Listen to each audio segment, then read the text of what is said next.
I have a Roman ancient bronze duck lamp. Kind of scares me to ask you what you want for it. Imagine this is some kind of trade token, then they put the stamp in it. And the stamp is obviously George Washington, and it says 3 cents. Imagine walking into a pawn shop with a drawing tied to one of the most iconic war photos ever. That's exactly what happens when a seller drops off an original sketch of the Iwo Jima Memorial, signed by Felix de Weldon. Rick's eyes light up, but so does my anxiety. This guy wants $18,000. The question is, will the sketch hold up under scrutiny, or will Rick's wallet get a break today? An original drawing by the sculptor of the Iwo Jima Memorial. The seller explains he bought it from a New York dealer who knew de Weldon personally. Sounds impressive, but Rick isn't buying stories. He needs proof. Cue Craig, the history buff, rolling in to explain Joe Rosenthal's iconic photo and how it inspired the statue. Goosebumps, people. But Craig won't vouch for the drawing itself, leaving everyone hanging. Talk about messy.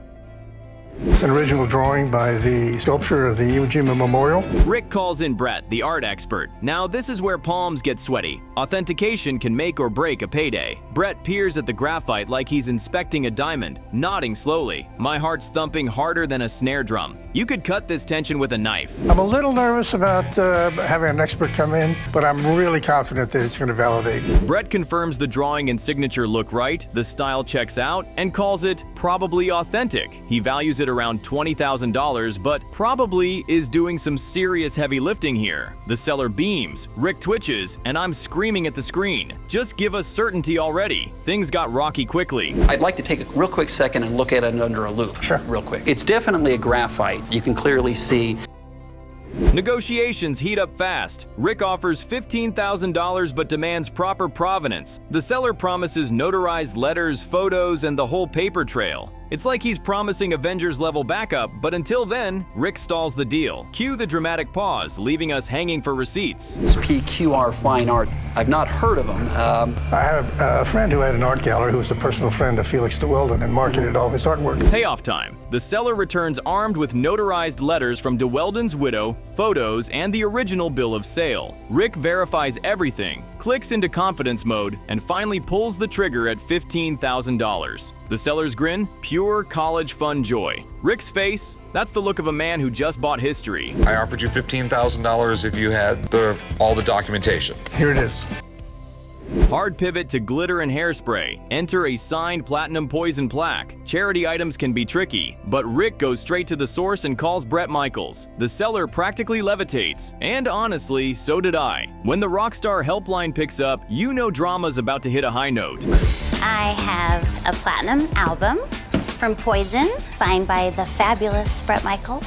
Okay. Brett confirms it's legit, pointing out signature quirks. A tiny cross, a precise dot, the full line. Stuff fakers miss. He says charity sale prices can swing from $5,000 to $30,000. Rick offers $2,500. The seller asks for $3,500, but Rick holds firm. You could cut this tension with a guitar string. And this plaque was made specifically for charitable events, and it raises a lot of money. We've only made so many of these, very limited edition.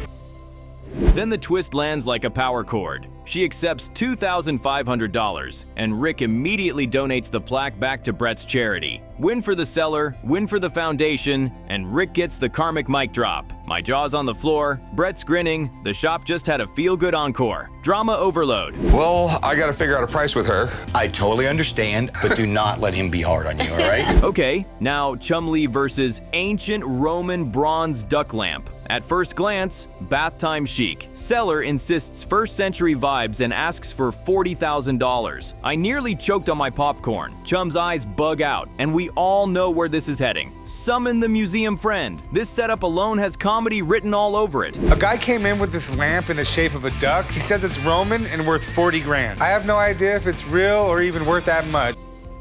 Enter Phineas, the antiquities guy, who loves the symbolism. Swan, cherubs, marital love, Zeus lore. Romantic, sure. Valuable, not so much. He pegs it between $1,000 and $1,500 at auction. That thunk you heard? The seller's expectations falling off a Roman aqueduct. Chumlee can barely hold back a smirk. These little caricatures that you have on the side here, Chum, those are like little cherubs. So almost like at Valentine's Day. Chumlee offers $400, $100, which is about as gentle as a gladiator's handshake. The seller declines, clinging to swan dreams and a 5-figure fantasy. No deal. The lamp waddles out, pride intact, payday not. Heartbreaking stuff. You could almost hear violins playing in the background.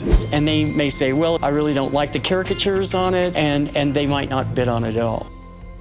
Meanwhile, Corey handles a military payment certificate, a $20 note used to curb black market cash after World War II. Cool history, rough condition. Seller wants $250. Corey counters at $100 and bumps to $125. Deal done. Efficient, slightly painful, and very on brand for currency collectors. Even Corey's smirk screamed, "Next customer, please." Hey, I have a military payment certificate, a $20 one, and they were paid to military personnel. Imagine starting an episode of Pawn Stars with a debate about the best pranks of all time. Everything from Home Alone booby traps to Borat-level chaos. Then the old man drops the ultimate mic, the War of the Worlds radio broadcast, which literally had people jumping out of buildings. Talk about dark humor. Just when the prank talk peaks, the shop doors swing open, and we're off to the first item. Home Alone, Macaulay Culkin, he just gets over on those guys time after time. The first customer strolls in with a 1920s cigar store countertop lighter that looks like a cross between a mini furnace and a danger magnet. He explains how it sparks up cigars with gasoline, asbestos wicks, and good old-fashioned disregard for health codes. I mean, back then smoking was practically a personality trait. He wants $1,500 for it, which feels like paying extra for a fire hazard. This is an antique cigar store countertop cigar lighter. Do you know what year it is? About 1920. 1930, right in there. Rick takes a closer look. The lighter is in great condition, restored but still proudly showing cigar burns and patina. Rick offers $900. The seller pushes back with $1,300, clearly hoping nostalgia comes with hazard pay. Rick counters at $1,000, drawing the line like a referee. The seller takes it. Deal done. And Rick still looks like he's holding a live grenade. Talk about messy negotiations. I will give you this, it's in really good shape. You did some restoration work to it? Yeah, I did, but I didn't want to take away the character of... Next, we dive into prank wars. Corey tries to get back at Chumlee with fake errands and paint on his truck. The result? Chum driving around with accidental art plastered on the back. People honk, wave, and Chum just shrugs. Corey's giddy, but Chum figures it out, wipes it off, and suddenly the prankster becomes the pranked. I swear, Corey's grin vanishes faster than a $20 bill in Rick's wallet. I just emailed him a list of all these errands he needs to run around town to do for the shop today. So he's gonna be driving around all day with this on the back of his truck. Then a seller arrives with a signed check from none other than Aaron Burr, the vice president who killed Alexander Hamilton in a duel. This isn't just history, this is scandalous history. The seller wants $2,010. Yes, the extra 10 is just for Hamilton irony. Rick smirks, but he calls in the expert because canceled checks can be trickier than canceled dinner plans. Drama overload. Aaron Burr, pretty colorful person in American history. He tied Jefferson for President of the United States. The expert steward arrives, ready to school us on Burr's tilty signature and flat-topped rupees. He compares it with genuine examples and confirms, yes, this is Aaron Burr's handwriting. Cue the seller's hopeful smile, but then the hammer drops. Retail value, $750. Ouch. Hamilton fans cheer from the grave. Burr fans, well, if they exist, they're crying. That heartbreak is palpable. Well, the interesting thing about the duel is both Hamilton and Burr were from New York. However, it was quite illegal to duel in New York, so they actually went over to New Jersey. Negotiations kick off. The seller sticks to $750. Rick offers $500. They volley like it's Wimbledon. The seller tosses in Hamilton jokes about $10 bills. Rick groans, and eventually, they settle at $610. Not a penny more, not a penny less. The seller walks out with money. Rick walks out with a controversial founding father, and I walk out still humming The Room Where It Happens. I think like $500 is a really fair price. Well, is that just for the oil painting on the frame, or is that for the check? Well, that's not an oil painting. Corey isn't done pranking Chumlee. This time, he rigs a chair with an air horn for a conference room meeting Chum. Already suspicious sits somewhere else. The prank backfires harder than a rusty engine. The old man finally lays down the law. No more jokes or else he'll bury the hatchet in them. You could cut the tension with a butter knife. Corey sulks. Chum smirks. Classic. What's going on, Corey? What's up, Grandpa? Oh, just came over. Chumley thinks he's prank-proof. Now for some automotive drama, a woman brings in a 1960 Chevy Corvair. Slick, compact, and controversial, it was GM's answer to Volkswagen. She wants $10,000. Rick and Corey geek out over its rear air-cooled engine and pancake motor. It looks clean, but Rick wants to test drive it first. I mean, if you're dropping 5 figures, you better see if the wheels actually stay on. What do we have here? My 1960 Chevy Corvair. I like it.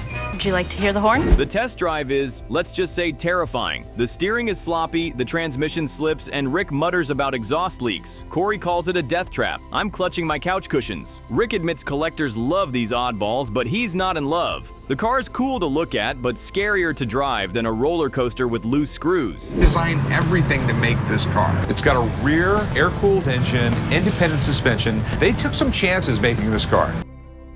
Back in the lot, Rick offers $3,000. Yep, less than a third of asking price. The seller balks, citing Blue Book and insurance, but the Corvair's issues are too big to ignore. They can't strike a deal, and she drives away, probably with the car still slipping gears. Rick shakes his head, and I can almost hear him thinking, unsafe at any speed. Where in the world did you get the number $10,000 on this car? Well, that's about what I have into it. The episode wraps not with items, but with one last prank twist. Chum outsmarts Corey again, leaving him red-faced and popcorn-covered in the lot. The old man's threats echo, and Corey mutters about toilet duty revenge. The prank war may be over, but with these two, you just know the chaos is only on pause. Cue my laugh track. Drama at its finest, folks.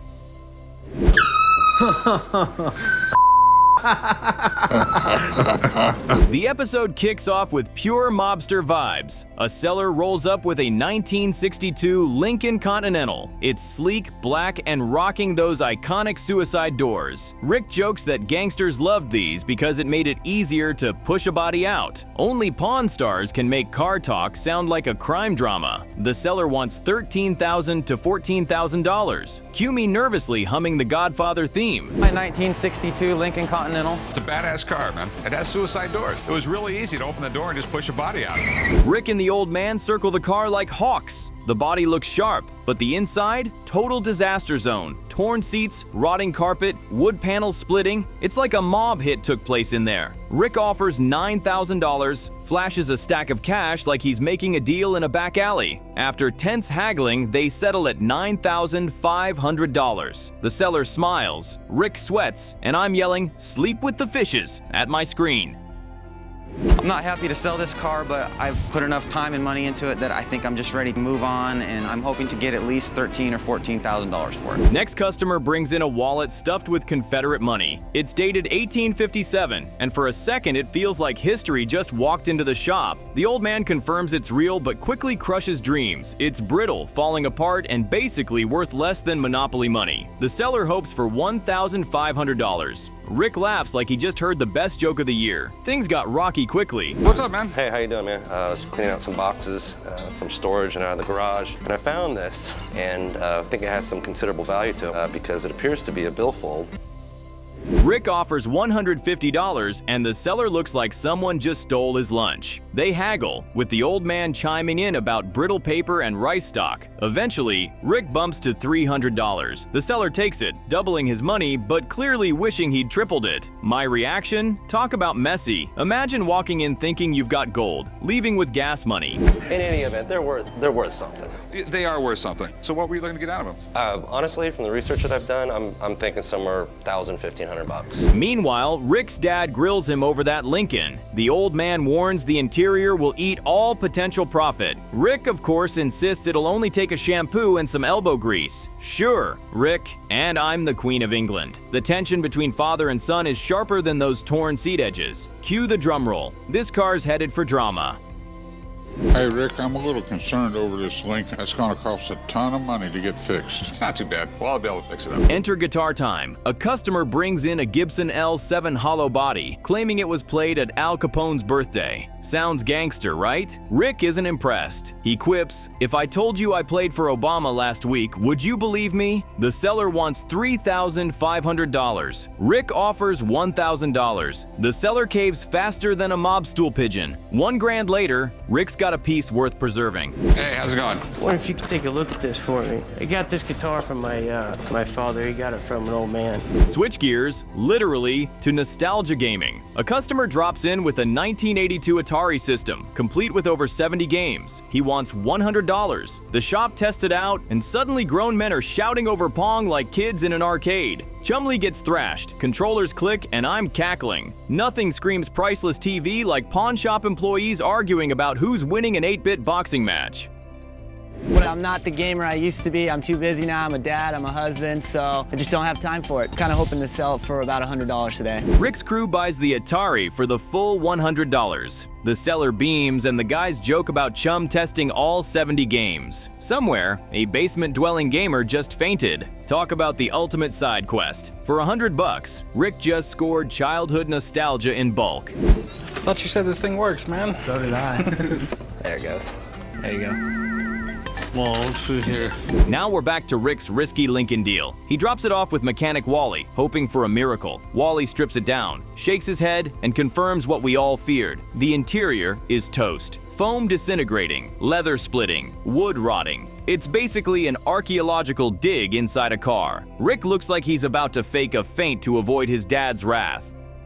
It's getting there. It's taking a long time to get this thing stripped. Everything's pretty worn out. So far, we've stripped the door panels off, cleaned that up. We took the carpet out of the car. The old man isn't buying Rick's optimism. He calls him out for lying about just cleaning the carpet. Rick doubles down, insisting it'll all work out. Grandpa shakes his head, muttering about Rick's ego. You could cut this tension with a knife and probably upholster a seat with the scraps. Rear that car. Nah, it's gonna clean the carpet and redo the seats. Rick, I think you're blowing smoke. Then comes the payoff. Rick and the old man return to Wally's shop. The car is reborn. White and black leather seats, restored dash, polished wood. It gleams like it just drove out of 1962. Rick beams. The old man frowns at the bill, and Wally drops the bomb. $15,000 restoration cost. Rick nearly chokes but admits it's still worth $30,000 plus. Cue my jaw hitting the floor.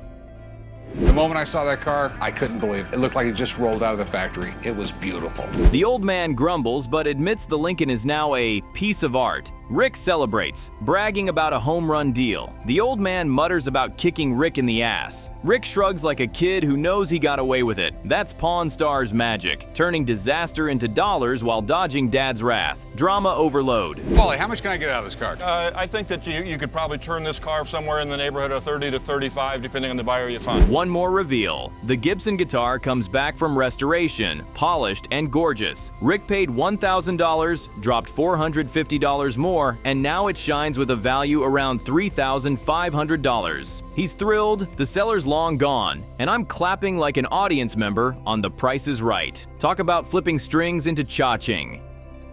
Oh, pretty good. How'd it come out? Came out really good. I think you're gonna like this.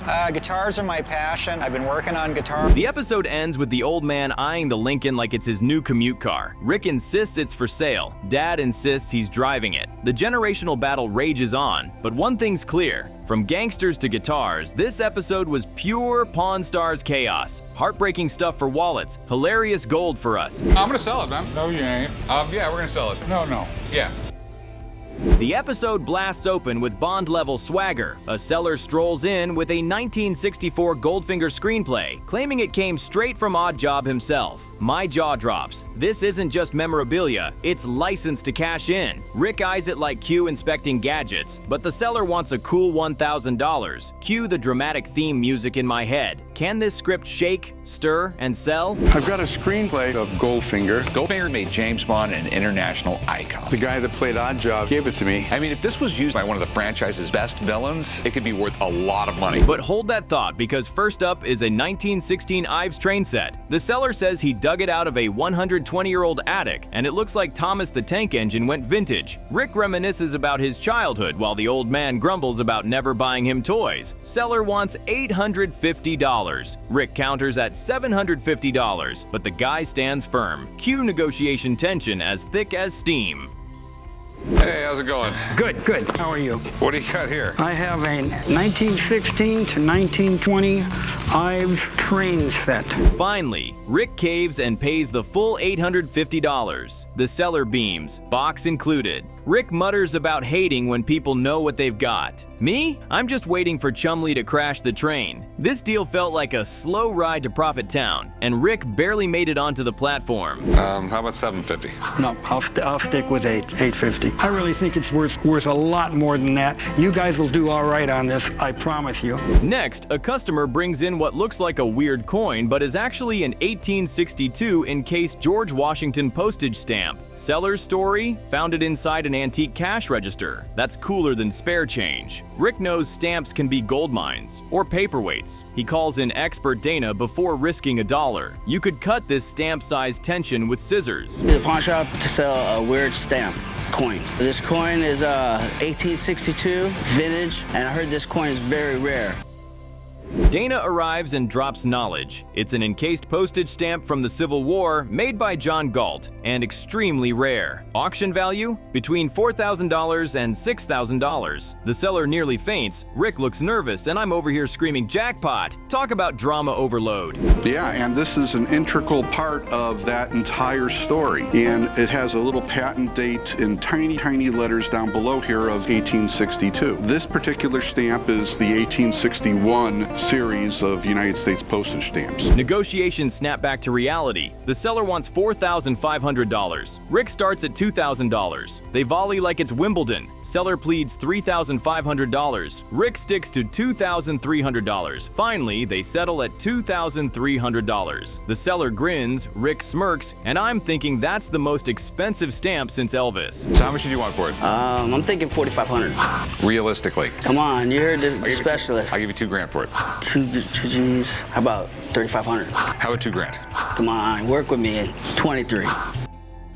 Now we shift gears, literally, to a 1980 Datsun 280ZX 10th Anniversary Edition. The seller struts in like he's driving into Fast and Furious. He wants $28,000. Rick just laughs. The engine coughs, the paint job screams, backyard DIY, and Rick's face screams, no way. Still, he offers $4,000. Things got rocky quickly. This is it, guys, 1980 Datsun 280ZX. 10th anniversary. They made 3,000, 2,500 were gold and black, and 500 were red and black. Who in the world painted this thing last? The seller reluctantly agrees, but Rick calls Fatback the mechanic for a second opinion. They fire it up, and it sounds like popcorn popping in a tin can. Transmission slipping, exhaust leaking, it's a mess. Fatback advises walking away. Rick bails and the seller fumes, calling it a crock. Talk about heartbreak on wheels. I just want to make sure there's no major problems with it. Right away, looks like it's had a lot of backyard mechanic work done to it, but you're not really going to know until we start it. You want to fire it up real quick?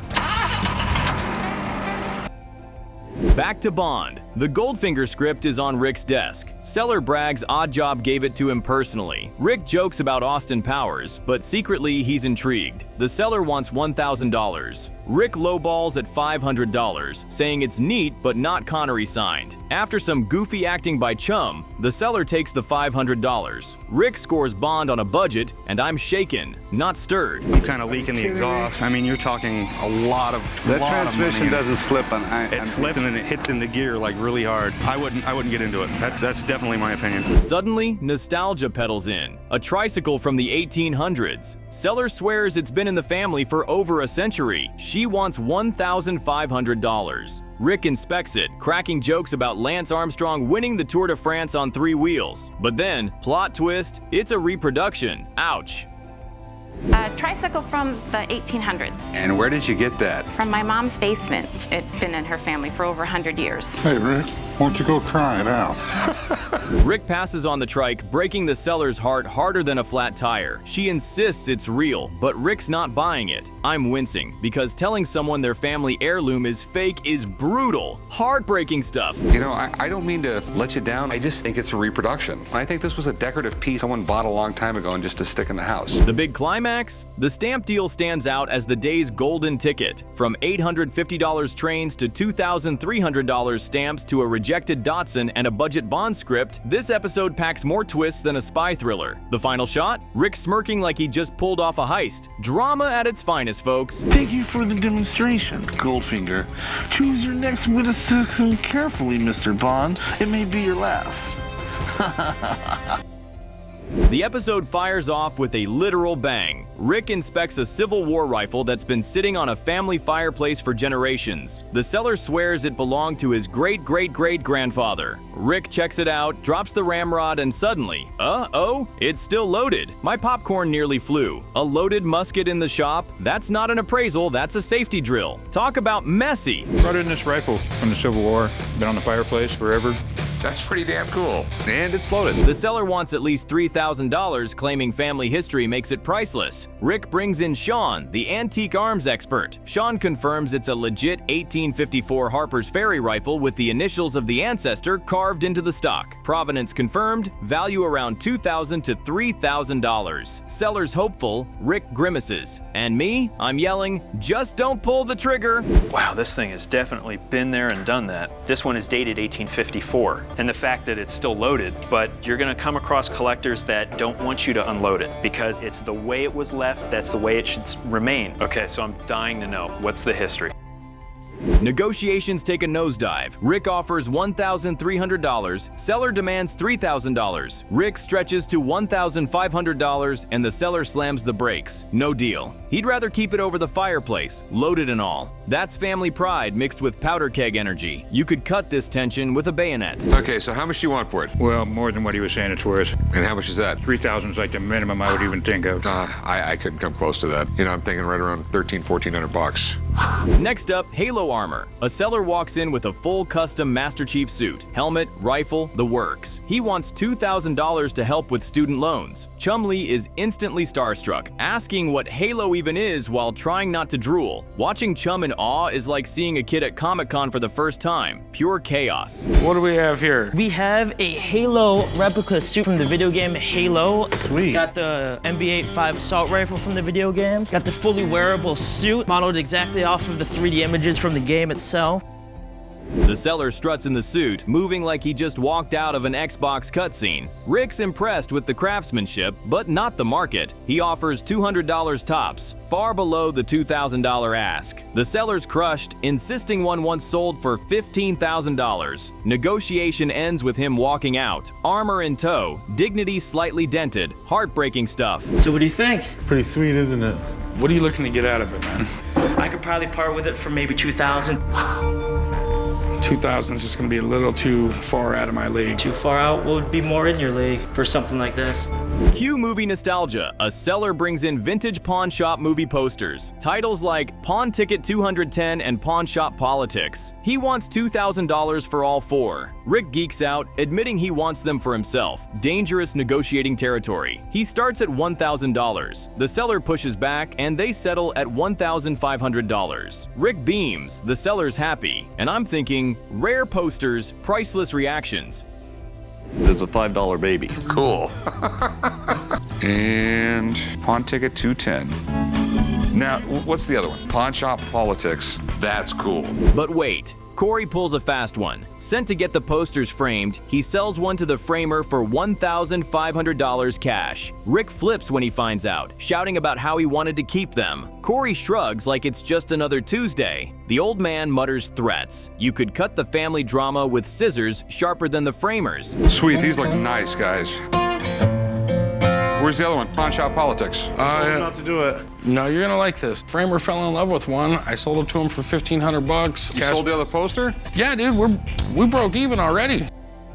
Enter Rust Bucket Royalty, a 1950s Murray atomic missile pedal car. Seller wants $1,500. Rick offers $500. Corey mocks it as junk. After back and forth, Rick bumps to $1,000. Deal made. The seller's thrilled, claiming his wife will be blown away. No pun intended, but yeah, she's probably just glad it's not in the garage anymore. Believe it or not, it was an atomic missile pedal car. I mean, it was on right on the side that said atomic missile. They made them in the 50s and the early 60s, but I'm thinking this one's the 1950s one because I know the handles were red. The shop debates whether restoration is worth it. Corey scoffs, Rick insists it's sellable, and I'm sitting here picturing Chum trying to ride it. The absurdity alone would triple the value. Classic Pawn Stars logic, buy first, figure it out later. Drama overload. Tell you what, I'll do 8. I wouldn't pay $5 for this thing. Don't look at me. I'll tell you what, I'll go $1,000 on it. Okay, $1,000. All right, you wanna go write them up? Back to the posters saga. Corey smugly reports he sold one, got free framing for the rest, and made cash on top. Rick nearly explodes. The old man forces Corey to go back and buy it again. Corey groans, mutters about never winning, and I'm howling. Talk about turning family bickering into primetime comedy. Put something else next to him. No, go back to the frame shop and get it back. Dude, are you serious? Yeah, I'm serious. That poster was one of a kind. Just do it. I can't win around this joint, dude. Final item rolls in. Liberty passes from the USS Arizona and the USS Mississippi. Seller explains they were his grandfather's, found in a sea bag. He wants $200. Rick explains their history, how a Liberty Pass might have saved lives during Pearl Harbor. Chilling stuff. The seller's eyes widen, mine water up. That's emotional TV right there. You know, take your liberty and get some free time. Oh, you have one from the Arizona and the Mississippi. A destroyer is named after a state, right? No, battleships are named after states.